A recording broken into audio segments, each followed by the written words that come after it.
Three, two, one. Welcome back, everybody, to the Triad of the Force podcast, a podcast from three Puerto Rican friends coming together to do deep dives into Star Wars and other nerd-related media. Welcome to our Visions review episodes. We would call them Visions Mondays, but as you'll see, we are going to release a couple more episodes for the next couple of weeks and a couple of other days. So there will be multiple Visions days and not just Mondays. And today is our second Visions review episode for the second Visions episode titled Tatooine Rhapsody. So you can see Nani unfortunately cannot join us today. The responsibilities of law school obviously take precedent over a podcast to discuss Star Wars. So we wish her the best in her studies. Midterms are not easy, so all the best of luck to her. So it'll just be Mo and I, which should hopefully be sufficient for everyone listening here as we dive deep into Tatooine Rhapsody. So what's up, Mo? How's it going? Good. It's amazing. Again, I rewatch Visions, so again, this is my third run, so just getting them and having them in the system. And Tatooine Rhapsody I've always liked it since the beginning, but now that I've seen it for a third time, it's probably one of the best. It just captures everything that Star Wars is. I see it as an alternate Anakin story, kind of like running away at the beginning and then just finding meaning, stumbling through life. And it has everything, that Star Wars is about, like hope, like looking for your friends, your found family. The way that they represent in such a little time frame, like the evolution of these characters, and you got probably the best representation of Boba out there. Like it's just cut out amazing. So I just love the episode more and more the more I watch it, and it reminds me it's a great name, and goes back to Bohemian Rhapsody. Exactly. Queen. So it's not subtle. It's not subtle. It knows what it is. It's a music anime. It's combining. It's going beyond of what the idea of the Force is. Like the Force can be felt through music, and that's what we see in this episode. But one question: when you rewatch, because you said you rewatched it a couple of times, when you're rewatching them, do you rewatch the whole thing, like all 9 episodes? And if so, do you watch them in order, or do you just watch them in the order of the episodes that you've liked the most? No, I think the first time I just saw them in batches, maybe 3 at a time. And now I've been rewatching them just in order. I don't binge them, just look at them just once and experience the whole thing, see what I get out of it. And hey, we're recording, so I'll rewatch it. It's just short episodes. So yeah, I mean, I've rewatched a couple of the episodes a couple of times now, but I haven't, ever since the first viewing, I haven't rewatched it 1 through 9. I just rewatch all the episodes in the mood that I'm feeling to watch them over. But somehow, I mean, when we'll get to talking a little bit more in depth about I was gonna say Bohemian Rhapsody, about Tatooine Rhapsody, but Tatooine Rhapsody, unfortunately, to me, was one of those episodes that didn't completely hit the mark. Not necessarily because I didn't like it or didn't think it was fun. I just think in terms of the plethora of episodes and variety that we got, I felt like it was the one that least did something that resonated as much for me. Which is not to say exactly that it's not a good episode. As I just didn't do that well for me. Although interestingly, when I saw the Japanese version first and then the dubbed version in English, I did enjoy the last quote. Does the song have a name? I don't know if the song at the end has a name. But I did enjoy the song way more in Japanese than I did in English. Yeah.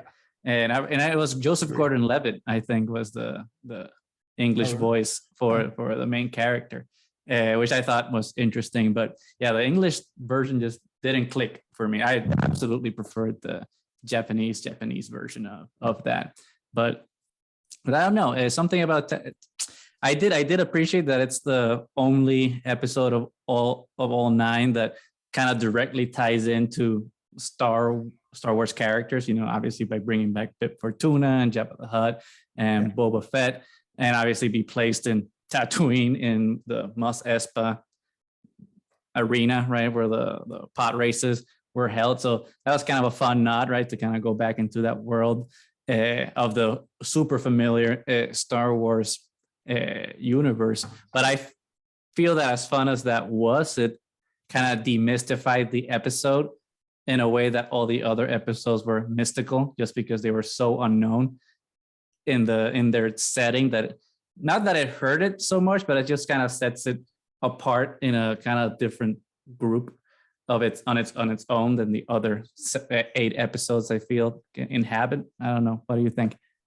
No, I mean that makes sense. I mean, it's it's not action based. I mean, you do have your action sequence, but it's more driven, like the story of like the band, and that sets it apart. But the fact that it's demystified, it also feels more like an alternate dimension or an alternate reality, rather than just a completely like a mystic story. I feel like it critiques a little bit the treatment of the Jedi, especially Padawans. Because it clearly shows, this Padawan that to me was just like an alternate version of Anakin, just going through all the pain of like being a Jedi and not being able to process their emotions and whatnot. And then all of a sudden, like they find music as an avenue to effectively save not only himself and their band, but also I'm sure that concert saved a lot more people. It was like the lyrics was all about hope and liberating yourself and being all about. So you could argue that by using the Force in that way, it's way more powerful and more efficient than just grabbing a saber and saving one couple every 10 years because you have to travel through space to find someone that's dying or needs your help. So that's what I like about it. It's the fact that it deviates so much from what we're used to seeing and just grounds it into, what's real. Like what it's almost more humanizing, if that makes sense. Even you have the robots, you have the whole band that it's made of. It's just one human, two aliens and 2 AIs. Like it's completely diversified. So it's very, I don't know, it just brings hope. And I think that's always what Star Wars has been about. Yeah. Like finding your family and just hope and doing what it takes to save them. So I think it hit all the marks in that sense. But it's interesting that you compare the main character with Anakin, because for me, he's more like a Broom Boy. It's like a combination of Broom Boy and I forget, and Cal Kestis from Jedi Fallen Order. But Broom Boy from Last Jedi, in the sense of like, this is a kid that dreams about, adventure and being a Jedi, right? But the character in Tatooine Rhapsody is kind of like an opposite analog of him, where she's like, I dream about adventure, and I'm strong with the Force, but I don't want to be a Jedi. I want to be a rock star.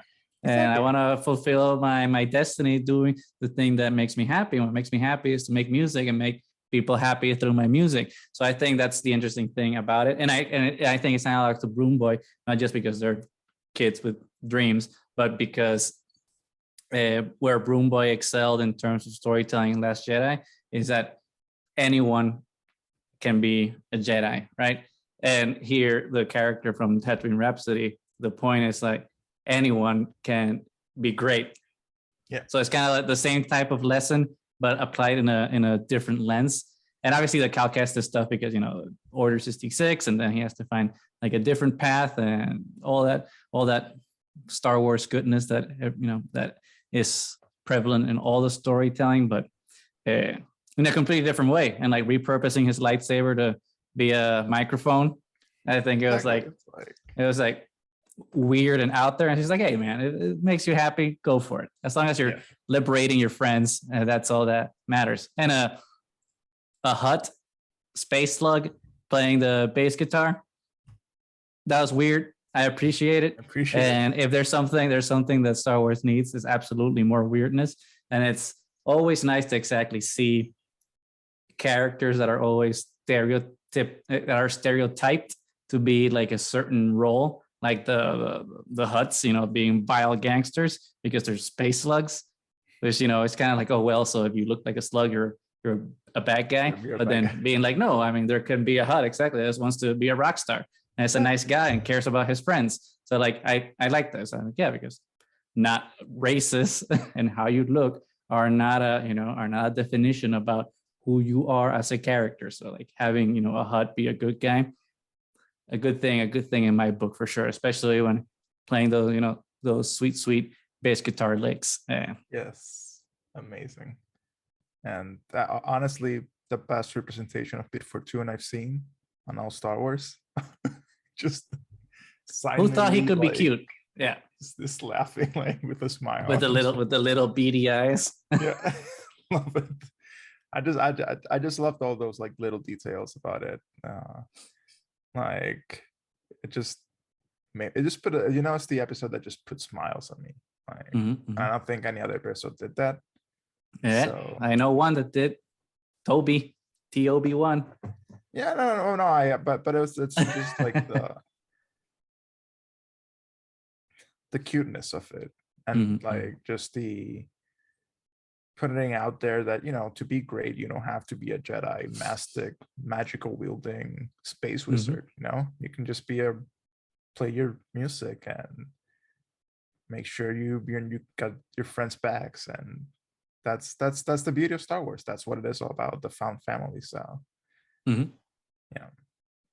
I'm glad that they were able to do like the found family in a different way than what we traditionally see, which is like a family in the hardships of a star cruiser just trying to battle the Empire. Here she's like, they're in the hardships of a minivan touring the galaxy. Basically, it's a different type of hardship, but just it's amazing giving hope to people with their gigs. Like plus, like if think about it, like if you're in a concert and you're able to feel the Force, like I don't know, like them being in a concert, you kind of feel like that energy of everybody being in tune. So imagine being a Force user that's giving out a concert. They can probably read their audience and be able to like do all sort of like magical experiences through those. So it's just like in the High Republic, I think it's Avar Kriss, the Jedi there, that their connection to the Force is they see the Force as music. So I don't know if like that's what they were going with on Tatooine Rhapsody, that the Jedi's connection to the Force is through music, and that's why he wants to be a rock star. But I felt like there was that type of analogy, intentional or not. But it's an interesting way that if that's his connection, that's his calling, and he doesn't need to follow the path, of a monk following some dogma and not following his true heart's calling. break away, break free. And if you look at the end, like I always like this, like small things when they zoom out, kind of like the rock formation. It looks like a little like fist, kind of like doing like the liberation or like freedom kind of thing. Yeah, it's probably intentional. Yeah, I wouldn't put it past them. So yeah, like probably it's just one of, again, I don't think there's any Visions episodes that I can say I didn't like. They're just amazing. So there's another one checked. Yeah, for me, like it's one that like I definitely can appreciate and find the good in and the joy in it, because obviously it's a very joyful episode, but it's not one of the episodes that for me will be one of the top 5 or one that I'm going to be rewatching a lot, but it's definitely one that has a lot of heart and spirit and definitely fun. So that's your type of brand of anime, because I know and you correct me if I'm wrong because I'm not too versed in anime, but I know that there's a bunch of anime that's like based on like music groups. Yeah. Right. Yeah, like making a band and like everything, like how like producers and like the whole it's they add the drama to it and make it into anime, and sometimes you can have magical stuff happen, but that's the whole point. Like, how do you go from point A being sort of like lost individuals to point B, which is like, you're a successful band going through the motions of life. And I don't know, I've never watched I've seen animes that have band arcs, but I haven't watched a whole anime that's just like a band. Do they have like a name? Is there like a genre name, a subgenre name for these musical? Okay. Well, if anyone knows who's listening and wants to educate us, please. Yeah, either she'll tell us, and if she doesn't tell us by the time you listen to this, just leave a comment down below so that we can learn and be more, be more studied in the in the terms of anime lore. But I think with that, that's about wraps it up for our Tatooine Rhapsody reviews and reactions. Unless you have any final words. I think that wraps it up. Just enjoy it, everybody. Just watch it, and if you don't like it, don't watch it. Exactly, don't watch it. That's if something doesn't bring you joy, just move on to the next thing that does. I think that's the best way to cap this off. And with that, we are the Triad of the Force. Thank you so much for spending this is going to be a Visions Monday. Thanks for spending a couple of minutes with us as we review the wonderfully joyful episode of Tatooine Rhapsody. If you haven't, don't forget to share, like, and subscribe. Leave us a comment if you enjoy what you're seeing. If you're listening to this on Spotify or Apple, leave us a review. It helps the channel a lot. You know that the almighty algorithm rules everything. So any help you can give us is definitely appreciated. If you want to support the channel, we have a TeePublic store where we don't have this design because it's Green Day. I do not do Green Day t-shirts. We have a bunch of Star Wars themed t-shirts that you can buy. We have t-shirts, hoodies, masks, a bunch of stuff that if you want to help us out, get one and support the channel. We'll really appreciate it. But with that, we are the Triad of the Force signing out. Thanks, everybody.